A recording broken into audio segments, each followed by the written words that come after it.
Hello student, যিসকল ছাত্ৰ ছাত্ৰীয়ে HSLC 2025ত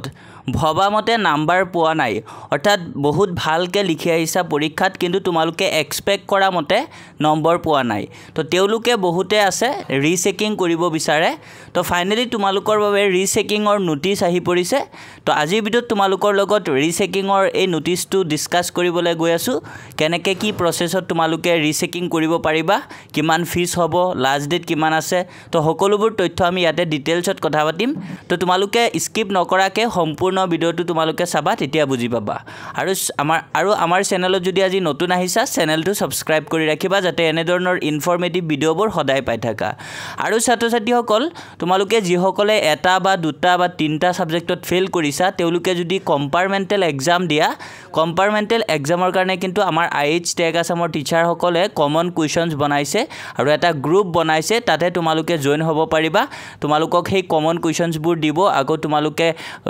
আকৌ তোমালোকৰ কম্পাৰমেন্টেল এক্সামৰ কাৰণে প্ৰিপাৰেচন কৰাবলৈ গাইডেন্স বনোৱা হৈছে তোমালোকে হেকিনি লৈ ভালকে যদি পঢ়া তোমালোকে বহুত ভাল নম্বৰ পাই পাস কৰিব পাৰিবা তো যদি কোনোবাই লব বিচাৰা তেন্তে আমাৰ অফিচিয়েল নাম্বাৰ 6002994303 এই নাম্বাৰত তোমালোকে কন্টাক্ট কৰিবা এখন সাবজেক্টত অনলি 200 টকা তোমালোকে পেমেন্ট কৰিব লাগিব আৰু যদি কোনোবাৰ দুখন সাবজেক্ট আছে তেন্তে 350 रुपीस পেমেন্ট কৰিলেই হ'ব আৰু যদি কোনোবাৰ তিনটা সাবজেক্টত ফেল কৰিছা আৰু তিনটা সাবজেক্টৰ কম্পাৰমেন্টেল দিবা তেন্তে তিনটা সাবজেক্টৰ কাৰণে তোমালোকে 500 টকা দিলেই হ'ব তো আহা এতিয়া আমি তোমালোকৰ ৰিচেকিংৰ এই নোটিছখন ভালকে চাও তো ইয়াতে প্ৰথমতে আছে procedure for applying rechecking of answer scripts having descriptive question including MIL and elective subject along with obtaining scanned copy of answer script তো তোমালোকৰ যিসকলে থিওৰিত বেয়া নম্বৰ পাইছা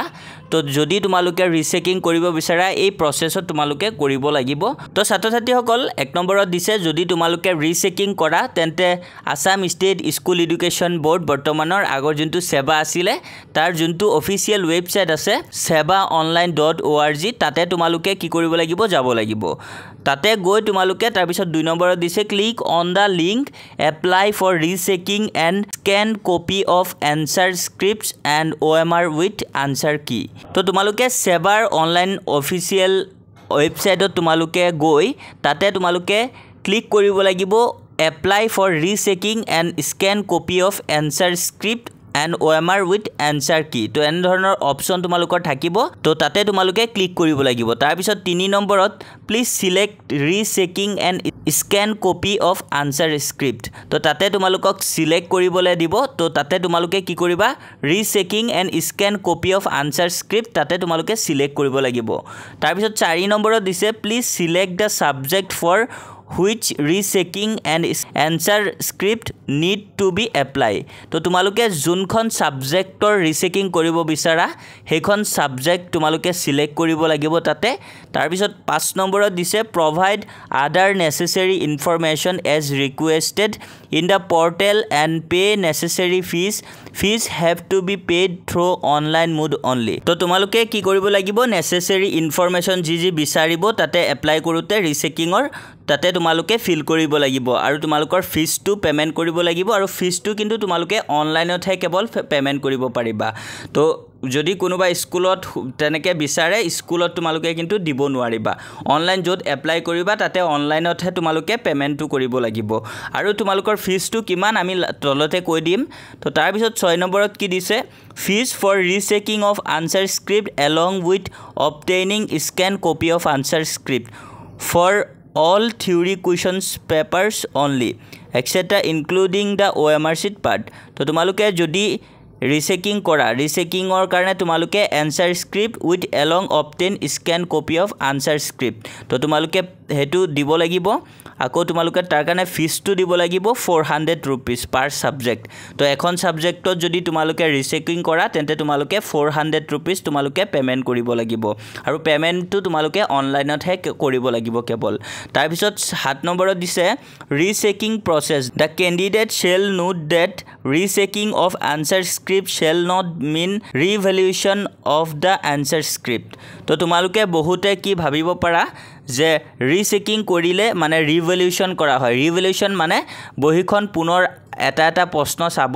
যে শুদ্ধ লিখিছে মাৰ্কস দিয়া নাই বা কোৱেশ্চন আনসাৰ ভুল আছিল নেকি বা আনসাৰ শুদ্ধ আছিল তথাপিও কাটি দিছে নেকি তো তেনেকে কিন্তু নকৰে তো ইয়াতে আকৌ এক্সপ্লেইনও কৰি দিছে ৰিচেকিং শেল ইনক্লুড তো ইয়াতে কি চেক কৰিব হেতু কৈ দিছে retotaling of marks awarded by the examiner তো তোমালোকক এক্সামিনাৰে যোনটো মাৰ্কস দিছে হে মাৰ্কসটো কাউন্ট কৰি চাব যে কাউন্টিংত কিবা ভুল হৈছে নেকি যদি ভুল হয় হেতু তেতিয়া কাৰেক্ট কৰিব আকৌ 2 নম্বৰত দিছে assessment of answer which have been left out unevaluated তো তোমালোকে যদি লিখা কোৱেশ্চনছৰ ভিতৰত কোনবা কোৱেশ্চন তেনেকে মাজতে থাকি গল কাৰেকচন কৰা নাছিলে মাৰ্কস দিয়া নাছিলে তো হেতু কাৰেক্ট কৰিব 3 নম্বৰত দিছে আকৌ correction of wrong entry of marks of any manner or nature তো যদি তোমালোকক কাৰেকচন কৰোতে কিবা ৰং মাৰ্কস দি দিছিলে বা কাৰেকচন কৰোতে তোমালোকক মাৰ্কস তেনেকে 2 ৰ জাগাত 1 দিছে বা 3 ৰ জাগাত 1 দিছে তো হেবুৰ কাৰেকচন কৰিব আকৌ তোমালোকক দিবলে ট্ৰাই কৰিব তাৰ পিছত 8 নম্বৰত দিছে the results of rechecking will be informed to the applicant within 30 days for the last date of receipt of application by SMS and email only তো তোমালোকৰ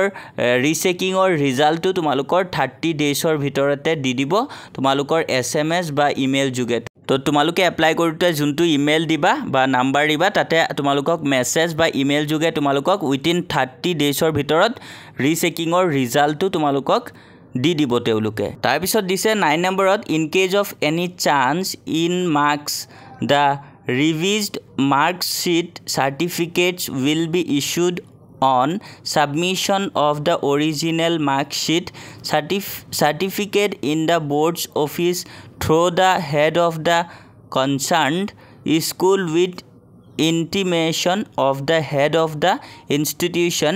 no such mark sheet certification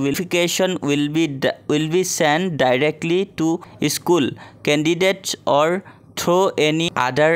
agency তো যদি তোমালোকে ৰিভলিউশন কৰাৰ পিছত যদি তোমালোকৰ বহিত marks বাহে তেনে ক্ষেত্ৰত তোমালোকক কিন্তু আৰু এটা নতুন তোমালোকক মাৰ্কশিট দিব তাৰ কাৰণে তোমালোকে কি কৰিব লাগিব তোমালোকৰ মাৰ্কশিট বা সাৰ্টিফিকেট হেতু তোমালোকৰ স্কুলৰ জৰিয়তে তোমালোকে বোৰ্ডলে সেন্ড কৰিব লাগিব আৰু বোৰ্ডলে সেন্ড কৰাৰ পিছত তোমালোকক আৰু এটা নতুন মাৰ্কশিট তেওঁলোকে দি দিব হেতুৱে কৈছে 9 নম্বৰ পইণ্টটো তাৰ পিছত 10 নম্বৰত কৈছে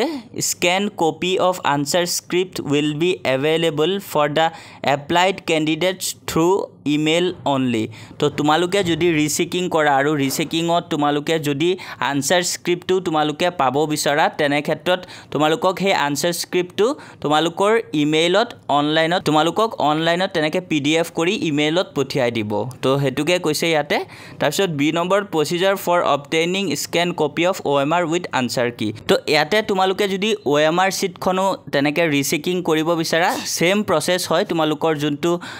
অবজেক্টিভৰ যেনেকে তোমালোকে প্ৰসেস সেম প্ৰসেস কিন্তু ইয়াতে এটা অনলি তোমালোকৰ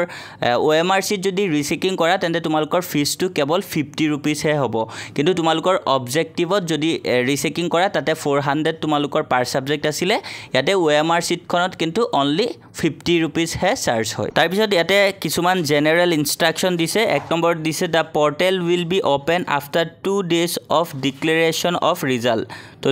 ৰিজাল্টটো তোমালোকৰ দি দিছে তো অলৰেডি তোমালোকৰ ৰিচেকিংৰ কাৰণে তোমালোকৰ পোৰ্টেলটো ওপেন হ'ল তোমালোকে এতিয়া ধুনিয়াকে এপ্লাই কৰিব পাৰিবা 2 নম্বৰত দিছে candidate has to apply within 15 days from the date of opening the link তো তোমালোকৰ ডেটটো যেতিয়া ওপেনিং হ'ব ওপেন হোৱাৰ পিছতে তোমালোকে উইথিন 15 ডেজৰ ভিতৰত তোমালোকে ৰিচেকিং কৰিব পাৰিবা তো তোমালোকৰ যোনদিনা ৰিজাল্ট দিছে হে ৰিজাল্টৰ দিনাৰ পৰা আৰু তোমালোকে 15 ডেজ লৈকে ৰিচেকিং কৰিব পাৰিবা তাৰ পিছত দিছে 3 number the detail instruction for the application process will be also be available in the link তো যোনটো তোমালোকৰ ৰিচেকিংৰ কাৰণে যোনটো ডিটেইলছ লাগে হেতু তোমালোকৰ লিংকতে अवेलेबल আছে ওকে 4 নম্বৰত দিছে no application will be accepted without fee and no offline application will be accepted তো কোনো ফিজ নোহোৱাকে তোমালোকে এপ্লিকেশনটো একসেপ্ট কৰা নহব যদি তোমালোকে পেমেন্টটো অনলাইনত নকৰা আৰু অফলাইন মোডতো কিন্তু এপ্লিকেশনটো এপ্ৰুভেল নহব অফলাইনত তোমালোকে ৰিচেকিং কৰিব নোৱাৰিবা আৰু অনলাইনত ৰিচেকিং কৰোতে তোমালোকে যদি থিওৰি কৰি কৰিছা তেন্তে 400 টো তোমালোকে পেমেন্ট কৰিব লাগিব ফাৰ্স্ট সাবজেক্ট আৰু OMR sheet যদি কৰিছা 50 rupees কৰিব লাগিব আৰু যদি পেমেন্টটো নকৰা তেন্তে কিন্তু তোমালোকৰ এপ্লিকেশনটো একসেপ্ট নকৰিব তাৰ পিছত 5 নম্বৰত দিছে incomplete application will be summarily be rejected তো ইনকমপ্লিট হৈ থকা এপ্লিকেশনটো ৰিজেক্ট কৰিব এটো সিম্পল কথা জানাই তো তাৰ পিছত এখিনি 5 number 6 number 7 number 8 number 9 number 10 number 11 12 13 14 এই পইণ্টখিনি তোমালোকৰ বাবে ইমান ইম্পৰ্টেন্ট নহয় তোমালোকৰ মুঠতে মেইন ইম্পৰ্টেন্ট হৈছে তোমালোকে যদি অবজেক্টিভৰ কাৰণে এপ্লাই কৰা তেন্তে তোমালোকে এতিয়া অলৰেডি পোৰ্টেল ওপেন হ'ল তোমালোকে কৰিব পাৰিবা আৰু তাৰ কাৰণে তোমালোকক প্ৰথমতে আমি জিদৰে কৈ দিছো হেমতে তোমালোকে কৰিলেই হ'ল আৰু OMR sheetখনো সেম তেনেকে কৰিলেই হ'ল আৰু তোমালোকে যদি কিবা এই ৰিচেকিংৰ ওপৰত কিবা ডাউট থাকে তোমালোকে কমেন্টছত আমাক জনাব পাৰা আমি তোমালোকৰ কমেন্টছবোৰ চাই ৰিপ্লাই দিবলৈ ট্ৰাই কৰিম আৰু ছাত্ৰ-ছাত্ৰীসকল আমাৰ চেনেলত যদি আজি নতুন আহিছে এনে ধৰণৰ ইনফৰমেটিভ ভিডিঅ'বোৰ যাতে সদায় পাই থাকা তাৰ কাৰণে আমাৰ চেনেলটো সাবস্ক্ৰাইব কৰি ৰাখিবা